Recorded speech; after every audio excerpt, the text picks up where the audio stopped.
सूत्र के अंदर यहाँ देवर्षि कह रहे हैं तदेव साध्यताम तदेव साध्यता तदेव साध्यता तदेव साध्यता। अब देखो, जो अपना हित जानने वाले हो ना, वो अपन को मार्ग दिखा रहे हैं, और मार्ग दिखा रहे और कह रहे हैं तदेव साध्यताम तदेव साध्यताम। इसलिए यदि ऐसा संग जगत में मिल गया है तो उसको साधो। ऐसा संग जीवन में मिल गया है तो तुम्हें प्रभु मिलेंगे, तो उस संग से मिलेंगे। बोले कैसे?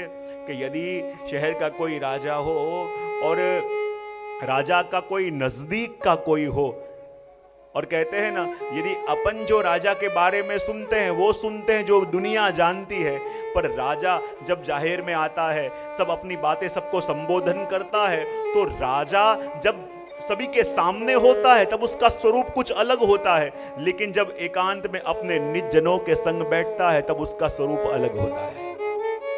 दुनिया वही जानती है जैसा राजा दिखता है, जैसा राजा बोलता है, पर राजा जैसा है वैसा वही जानता है कि जो उसके निकट में रहने वाला है। तो उसी प्रकार यहाँ कह रहे हैं कि प्रभु के बारे में जो जो अपन ने सुना है वो अपनी धारणा है, लेकिन संत वो है, महापुरुष वो है जो प्रभु के मन की जानते हैं। देखो, राजा को सभी के सामने है तो अलग ढंग से रहना पड़ता है, अलग ढंग से व्यवहार करना पड़ता है, अलग ढंग से बोलना पड़ता है, लेकिन जब अपने घर के अंदर अपने निज धाम में हो तब अपनों के संग उनका व्यवहार बिल्कुल अलग होता है। यहाँ वो है जो लोग देख रहे हैं और वहां वो है जैसे हैं। तो उस प्रकार ये महापुरुष वो हैं, वो जानते हैं कि प्रभु को क्या अनुकूल, प्रभु को वास्तव में हम सब मान के कुछ और बैठे हैं, पर हमारे प्रभु का स्वभाव कुछ और है। हम सब ने सुना ये है कि प्रभु को ये चाहिए वो चाहिए, पर वास्तव में प्रभु को क्या चाहिए वो जानते हैं।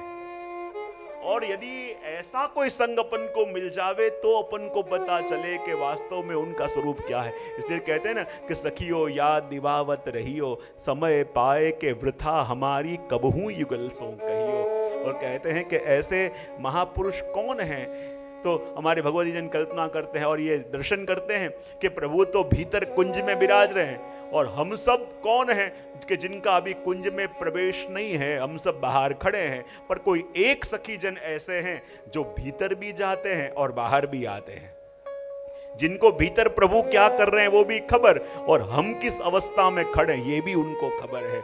और ऐसे कोई सखी जन का संपर्क हो, और ये वो कौन है, वो भगवत जन है, वो संत जन है। और इसलिए बाहर खड़े हुए उससे कहते हैं कि देखो तुम तो हमारी व्यथा भी देख रहे हो और प्रभु तक तुम्हारा पहुंच भी है, तो हमारे मन की बात तुम कह सकते हो। तो विनती करते हैं कि सखियो याद दिवावत रहियो, समय पाए के वृथा हमारी कबहू युगल सो कहियो।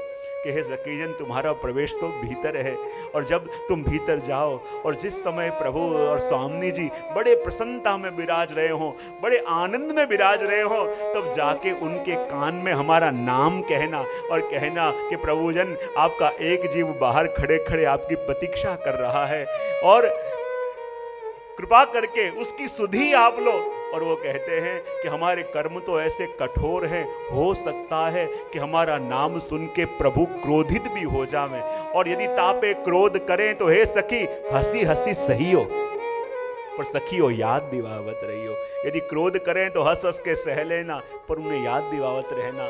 और कहते हैं ये संतों का संग, ये भगवत जनों का संग वो ही सखी के रूप से हैं जो भीतर भी जिनकी पहुंच है और बाहर भी जो रहते हैं, और वही तो अपने मन की बात भीतर प्रभु तक पहुंचा सके, और प्रभु के बात को, प्रभु के मन को हमें लाके बता सकें कि बाहर से अपन प्रभु की धारणा कर रहे हैं, पर भीतर कैसे हैं वो ये जानते हैं, और ये जानते हैं कि अपने प्रभु कैसे रीझे।